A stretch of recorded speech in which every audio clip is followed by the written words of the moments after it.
మరిడమ్మ ఉయ్యాల తాళోత్సవం అంగరంగ వైభవంగా నిర్వహించారు. ఆషాఢ మాసంలో జరిగే జాతర మహోత్సవాలను పురస్కరించుకుని అలాగే సమృద్ధిగా వర్షాలు కురవాలని పంటలు పండాలని ఆకాంక్షిస్తూ భక్తులు ఈ ఉత్సవం నిర్వహించారు.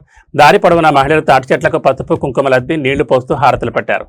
ఈ ఉత్సవంలో వివిధ కులాల వారు వంశపారంపర్యంగా సేవలు అందించడం విశేషం. చింతపల్లి వంశీయులు గరగను ఒడిలో పెట్టుకుని ఉయ్యాలపై కూర్చున్నారు. అనంతరం ఆచార్యులు ఉయ్యాలను ఊపడంతో ఉత్సవం సాగింది. ఆధునిక కాలంలోనూ ఈ ప్రాచీన సంప్రదాయం భక్తి శ్రద్ధలతో విజయవంతంగా నిర్వహించారు. దేవస్థానం అసిస్టెంట్ కమిషనర్ కె విజయలక్ష్మి, దేవస్థానం సిబ్బంది పాల్గొన్నారు.